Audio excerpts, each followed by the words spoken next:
Hello, welcome to the Fab Flashy Show, where elegance meets empowerment.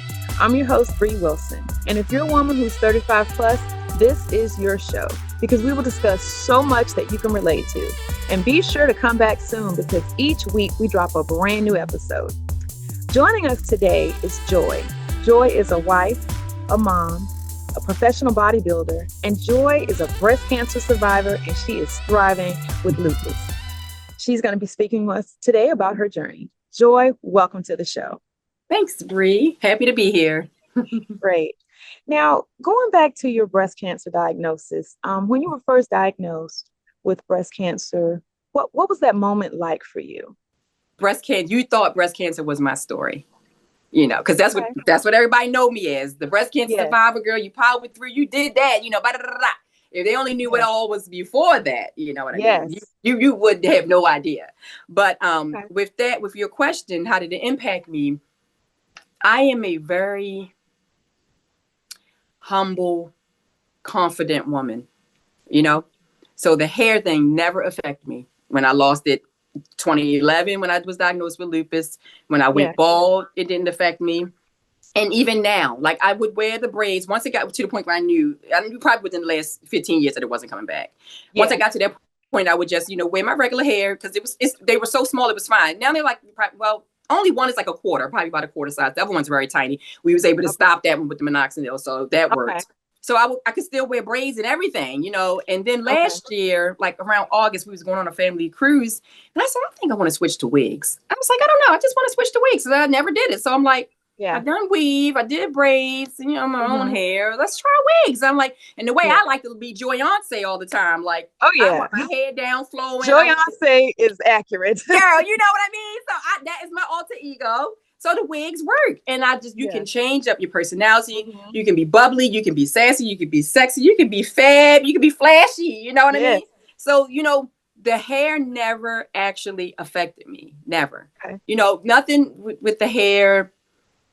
Only thing that really affected me, honestly, and I probably start crying now, is when the doctor said to me, like, she was like, well, you're being very strong. They have, like, when you're in this room, when you get the diagnosis, they have nurses there, like a care nurse, a regular nurse, doctor. The team is all in there. And I never flinched. I'm just sitting there listening to them, shaking my head like, okay. All right. So, okay. And then I got to do, because I got these babies to take care of. That's exactly. So I had a couple of those meetings, right? So around like the 5th or 6th meeting, we had the meeting, and she said to me, you never flinched from the first time we told you your diagnosis. And I said, because I'm just ready to get done what I need to get done, because I need to be here. And then Bree, she said, how are your kids with it? And the floodgates let open. Because that's what affects me, because my children are my life. And when she said that, like now, just did me out. I cried like a baby, like nothing. She didn't know what to do. She was like, what did I say? All I said was, I said, and my husband said, you don't understand. Her children are her world, and she is going to fight, And I just grabbed his hand, and I said, that's it. Let's go. Let's go. And that's it. That was the only thing that ever affected me the entire time. The sickness, I didn't care. Of course I cared, but it didn't bother me to the point. Like, I was just telling my kids yesterday, one of them was talking about something. I said, when I laid in that bed every day, you know what I said? There's light at the end of the tunnel. I'm sick, but there's light at the end of the tunnel. My nose bleeding, but there's light at the end of the tunnel. I said it after everything. You're not going to get through that tunnel laying here in depression, in your feelings. You've got to be strong. I mean, many days, Bree, I laid in that bed. This is how bad it gets when you're on chemo. The phone is right here beside me. This is the pillow. I'm laying on it. The pillow's there. I hear people texting me, calling, but I can't. You see yourself reaching for the phone. You're so weak. Your brain is so foggy. You can't. I can't even reach next to me to get the phone. That's how bad it is when you're in that. Chemo takes you to a place where I can't even explain. When people ask me about it, I mean, plenty of days. I literally only got up to take the kids to the bus stop, come back, and take them back. And then it took everything. Everything that. But you was going to do it. But I was going to do it. I got on the steps, slid down my butt, got into that car, hunched over the steering wheel, and drove to the bus stop, and then drove back home, slid back up the steps on my butt, got back in that bed for them 7 hours, slayed there, sleep 7 hours, and did it again when the alarm went off. Because my mom, that was the only thing, my mom couldn't drive. Cook, clean, everything, but she could not drive. So my husband traveled. At that time, he was a traveling guy. So that was another thing in my book that, played in the book, him being gone, you know what I mean? So he was gone. So I was like, I have to drive down to this bus stop because my mom can't drive. I don't want my kids to walk, you know what I mean? Right. Because we lived in like a rural area, so everything was so far, you know what I mean? Oh, okay, yeah. That was the other reason, know, and I was like, I'm not trusting my kids to walk through these gates and these woods and these trees. And oh, man. So, I came into play with that, you know what I mean? And I want to go back to faith because one of my good friends in Texas, when I was telling you about the phone being next to me, I couldn't answer it. You see yourself doing it, but you couldn't. Right. And one day, it's two things I want to say. So one day I had got this call and I leaned over, like looked at it. I saw her name, but I just couldn't, right? Mm-hmm. And then I said, Julie, just get the phone. Something told me to get the phone. Again, signs, right? Signs. I reach over and get this phone. And the first thing I see from her message is, I had to wait for the Holy Ghost to speak to me before I called you because she was so shook by my diagnosis, right? And her words in that message, I still have that message. It's crazy. I can't even explain it. I still get chills today because just that first line for her to have the Holy Ghost speak to her, to speak to me, did something for me. It did something to me. You know what I mean? It just drove me. I don't even know where it took me. But I mean, that was one of the moments when I said, "Oh, this is real. I'm doing this. This right here is my sign that God is saying, you got this. Here you go. Take this. Let's go."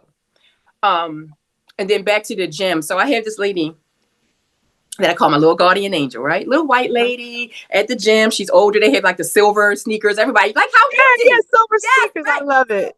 They got a little silver sneaker class, and she was popping out class because she could dance a little bit. She was like 70, 60, 70 something, right? And she like loved me to death, right? Still today. And this lady sent me a card when she first found out I was diagnosed with cancer, right? She first sent me a card. And then she sent me another card like a day later. And another card. So like 3 cards coming at 1 week. Do you know the entire treatment time? She sent me 3 to 4 cards every week. Wow. Every week. Never missed a week.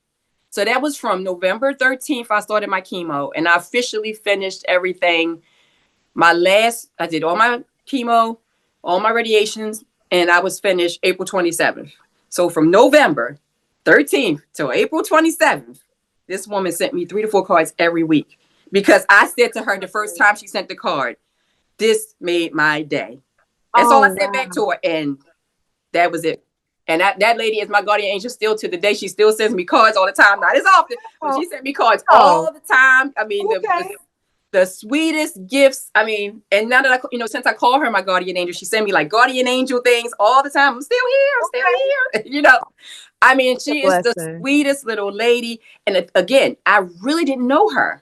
Because I told you, I was just only there like just under a year when I was been there that long. No. And this lady she just fell in love with me. The whole spirit of it. You know what I mean? The whole spirit. That was definitely your sign. Like everyone at the gym had a support system and, you made it work. Your mom was there. Yep. It lined up for you to get through. It did. It definitely did. Yeah. So what about women who may be newly diagnosed? Mm-hmm. What would be your advice for them? So first, because I told you, been there, done that. So I would say, take a breather. Everyone's going to start calling you. Everyone's going to start texting you. They should understand that in the beginning, you're just not going to be able to respond. You're in a state of shock. You're mental, you're physical. You don't know what's going to do. The world's coming to the end. Am I going to die? Oh my goodness, my family. Oh my goodness, my children. Ah! That's how you feel. So take a break. Take a breather. Don't feel bad if you don't respond. Exactly. It's okay not to respond. And I'm sure if you have a husband or significant other, a mother, so somebody can relay. Right now, she's just taking it all in. Because I had a friend at work who came to me for the same thing. She said, she's not responding to me. She just got new to die. I said, because she's not. I said, she's in a state of shock. She don't know what is going on in her world right now. She don't even know she's going to be here tomorrow. Exactly. I can imagine. Exactly. So she's lost right now. So just give her a minute. I said, trust me, she know you're there, but just give her a minute. So that's my first rule of thumb. Take your time until you feel comfortable to respond to the people. Say what you want to say and say, if you want to, because like me, I knew that I wanted to share my journey on Facebook and Instagram. I knew I was going to do it. I mean, as soon as I said, oh, I want to share this because I want people to, be there for me, root me on the whole way. You know what I mean? So I knew some people don't like that. I would never. Okay, well then don't. Whatever works for you, then don't do it. Don't do it. Just don't do it, But whatever works for you, that's what you do. You know what I mean? And then the second thing is once you learn your treatment, you get everything laid out and settled and everything, then I would say reach out and then start telling people blah, blah, blah, blah, blah, blah, blah, blah. Yeah. From there, you will almost have to not do anything, Bree, because if you have the right team, the right love, the right support, they're going to all pour in. So by that time, once they pour in, you just tell them what you need. Don't be afraid. That's another thing. Don't be afraid to tell them what you need. Right. You can still be strong and use your resources, because that's the first mistake we make when we learn that we have breast. I don't want the exact. Yes. That right there. Don't be afraid. Don't be too strong. Use those resources. Let them people bring you that food. Let the people take the kids to the bus stop. Let your husband rub your back if you need it. All of it is going to be necessary. Even though you're not going to want to be touched or looked at because you're going to feel like you are the ugliest thing on earth. Just take it in. Take the resources in. Use them. And that's my other thing. Outside of that, prayer. Obviously, prayer. Follow the signs. Follow the journey that God gives you. I always tell my kids, good, bad, or ugly. There's a reason that God did what he did. So just follow it. I'm not saying it's going to be a good follow through. I'm not saying it's going to be a bad follow through. But just follow it. Just go with it, because something is good is going to come of it. You know what I mean? Something's good is going to come of it. Listen up. Are you embarrassed to show your feet in public? Do you wear water shoes to the pool or wear socks to bed? Do you bury your feet in the sand when you're at the beach? Do your feet look like this? Okay, calm down. We're going to talk about how to fix these fungal nails. Now, back in the day, I used to use products just like this, inferior products, and I found that I wasn't getting the results that I wanted. And when I say I used to use products like this, I too suffer with fungal nails, but not anymore. Brands like this, and all the other brands for that matter, do not penetrate the nails with the same efficacy. And that's why you must have Fix Your Fungal Nail. And here's why. Fungal nails are caused by onychomycosis. I bet you never knew it was called that, and I bet you really don't care. Because if you have thick, raggedy, smelly, discolored nails that are lifting up from the nail bed, who cares what the medical term is? You just simply want to get rid of those gross, disgusting, embarrassing toenails. This product is not going to make you go blind. You're not going to lose your hair. You're not going to gain weight. And you won't get ED. Trust me. I'm the queen of toes. Go to the website, fixyourfeetproducts.com. Check it out. Go to fixyourfeetproducts.com, and I'll see you soon. Did she say fixyourfeetproducts.com? Go to fixyourfeetproducts.com. That's fixyourfeetproducts.com.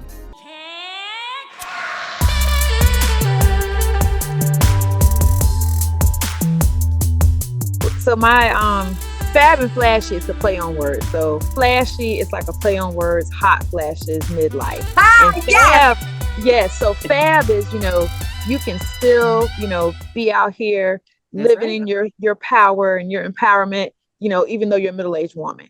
Right. How does Joy continue to stay fab and flashy? So it's a funny thing, Bree. So with chemo, we always got to go back to breast cancer.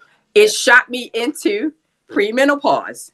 When I tell you, at 39, when people you hear say, "Oh, I can feel it rise from my feet to my head," yes, that's how it feels. Wow. The heat starts at your toes, comes up through, and you so hot. you don't want nothing touching you. Sweaty, you dripping. Your give me a fan, give me a fan, give me a fan, give me a fan. Then 5-10 minutes later, woo, I'm cold. You know what I mean?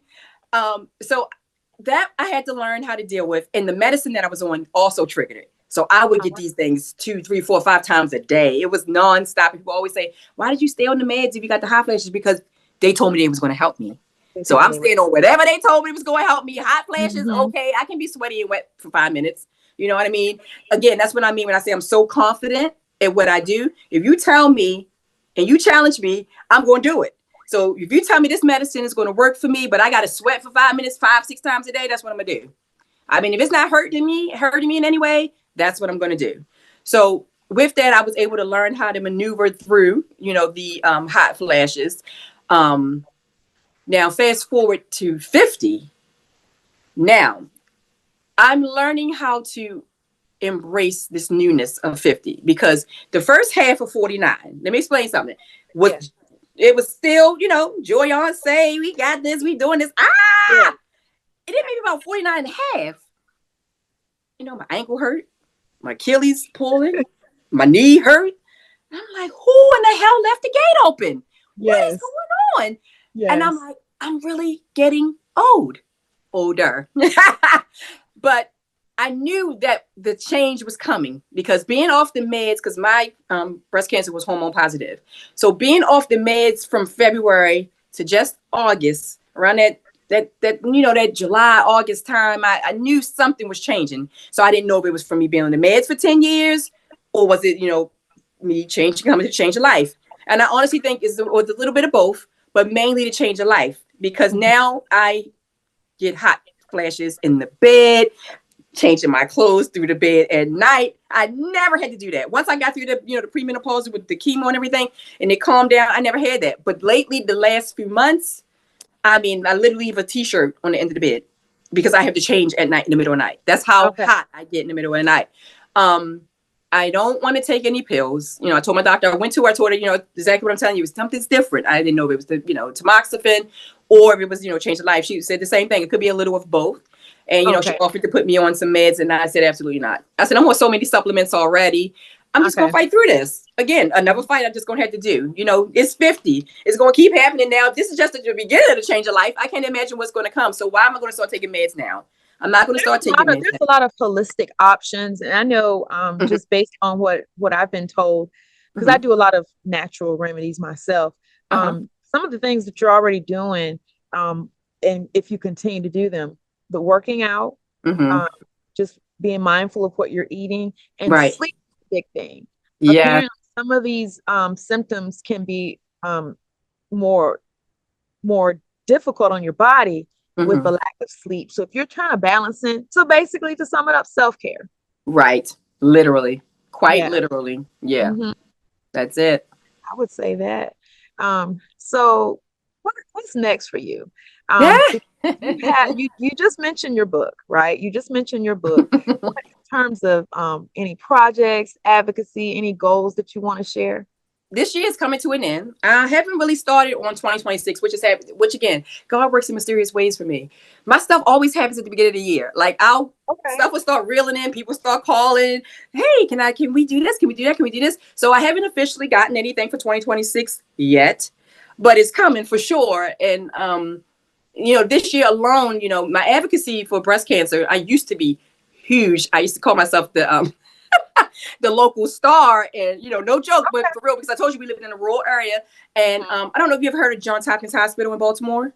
That big name hospital. So where we lived, it was like about an hour, 45 minutes to an hour away. I grew up not too far from Johns Hopkins. I know about Johns Hopkins.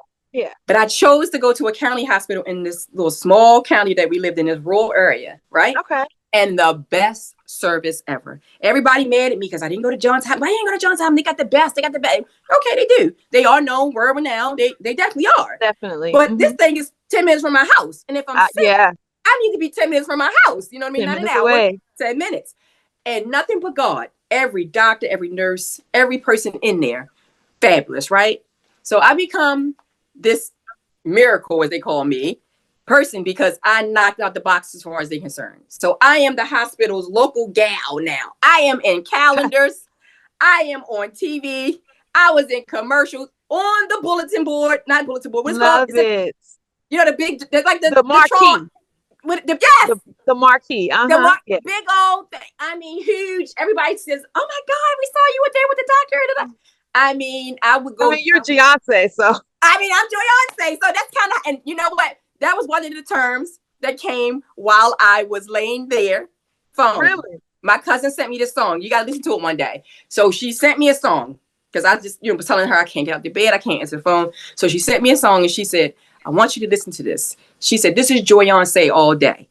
That's when it started. So I played the song. I never thought about being Beyonce until she sent me that. She said it. This is just a Beyonce song if I don't know one. And it was Mary, Mary, I'll Never Wave My Flag. Okay. It has the right beat. It has an upbeat fast because I'm a dancer. Like I can see me. It's Beyonce style, everything.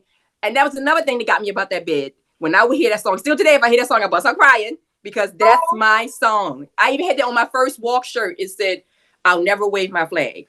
And so when I had my 10-year cancer anniversary last year, I think my shirt said last year, "She'll still never wave her flag." So I still carry that into, even now, not waving my flag. You know what I mean? But that. And then, like I said, the little local star. I actually worked for Delaware Breast Cancer Coalition. I was a mentor.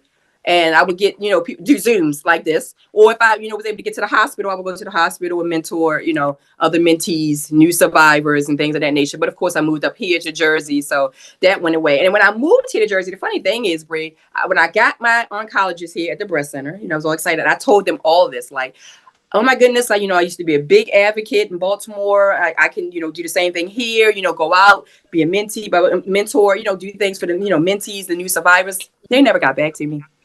I took it as a sign. Bree. It's a sign. It was a sign. I didn't push because if God wanted me there, they would have called me back. You know what I mean? And I even explained to them like how I gave away chemo bags, what we call chemo bags. And in the chemo bags, it basically is what I got when I first became a survivor. It has like Vaseline. It has like mints in there, chapstick because your lips are so chapped. Just self-care. Things that that people need when they're doing chemo. So I still had like a whole lot of bags. So people donate. Another fundraiser at the gym again. People donated like Bath and Body Works products, massage oil, everything. They just asked me what I needed. And I had bags upon bags to give away to the hospital. So I did. I gave as many as I could, but I still had a lot when I came up here, which is one of the things I told them at the hospital here. I said, I have tons of chemo bags. I can just bring them up here, donate them, give them away. But again, they never. So what I did with the bags was when I heard of people or if I went to a survivor like event, I just would take the bags with me. So now I don't have any more, but so I'm just happy that I was still able to pass those out and share with them. Exactly. Okay. Yeah. Give us a wrap up of your advocacy. What have you done this year?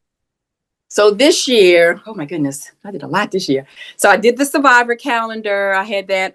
It's a local breast cancer survivor nonprofit here called Angels, New Jersey. They reached out to me in January to do their Eye of the Survivor calendar. So I did that, and I was able to, help support, breast cancer survivors with the money that comes back from the calendars and things of that nature. I helped out at a walk that I did, breast cancer walk that I did a few months ago. I usually like to volunteer at the walks and do the walks, so I try to do both of those. I did that this year. I only mentored one person, and this was a person that knew me and said, I have a friend. And I said, I'm always willing. I said, I work. That's the only difference now. I was a stay-at-home mom for 20 years.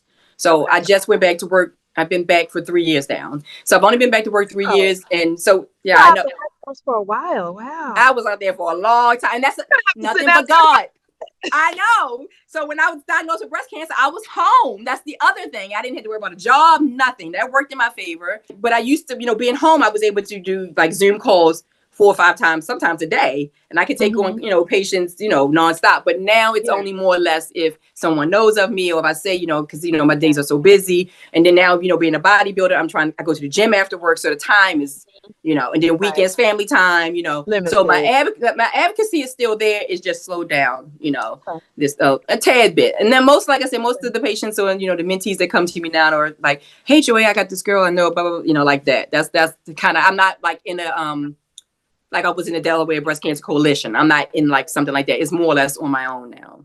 It's been a pleasure speaking with you, and I just hope that this reach is inspirational to many. So this show will be on the Rewind Network app. It's an app that's available on Roku TV, Apple TV, and Amazon Fire Stick. It's also available in the App Store and on Google Play. I'll give you all the information. And the episodes are uploaded on my YouTube. Okay. Oh, nice. For joining me today, I'm going to be you a Fab and Flashy. Okay. Fab and Flashy t-shirt. I'm gonna send you a journal. Nice.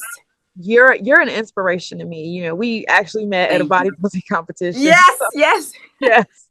So I've had to put that on the backseat for a while. I was actually supposed to be in a show this weekend, but I pulled out a few months ago because my mom is really sick. At one point we thought we were going to lose her. She was on life support, but she came out of it. So look at God. See? Yes, only do it. So I've been going back and forth a lot. Actually on my way back home right now as we speak. I'll be packing up tonight to go down to Florida. So I'm looking forward to doing a show in Jacksonville, Florida. Oh, nice. Yes. So I'm looking forward to possibly doing a show next year. You thinking about doing a show next year as well? I have 5 weeks of freedom, as I call it. Okay. I am going to Thailand and Indonesia in 10 days, 9 days. It's coming quick.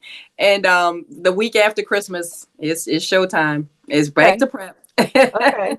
So I'm doing shows April, and 2 shows in April and 1 in May. And it's actually going to be my probably likely retirement one. Really? Because only because I got in this game so late. I didn't get in my 20s. I got in this game into my 40s. Okay, so I'm gonna have a lady on in a couple of weeks. Okay. After Thanksgiving. She's 73. Ooh. And she still competes. Yes. She's a bikini competitor like you. Yes.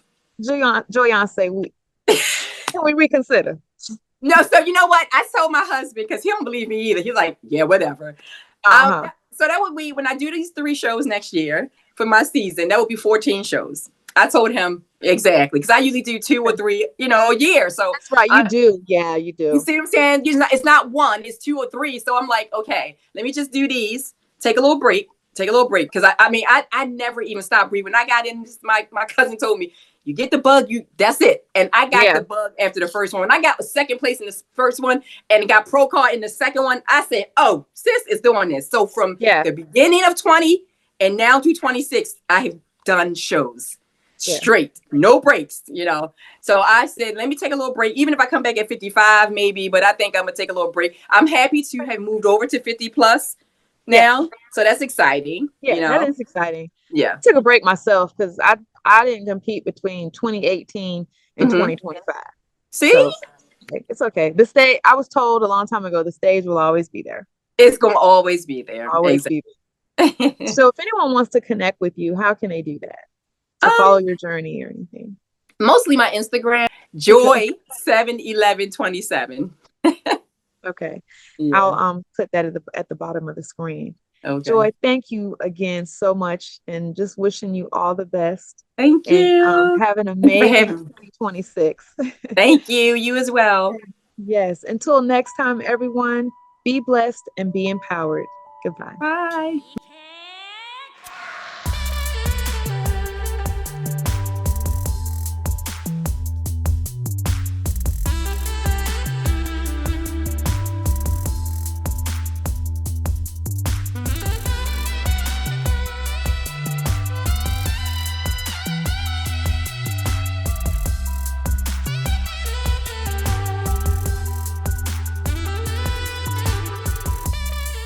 Are you ready to stop dodging the IRS and finally take care of your back tax problem? If you owe $10,000 or more in back taxes, have unfiled tax returns, or are experiencing economic hardships, you could qualify for more aggressive resolution plans with the IRS. This could be your best chance to resolve your tax debt. Act now before it's too late. Call today to take the first step in putting this tax problem behind you.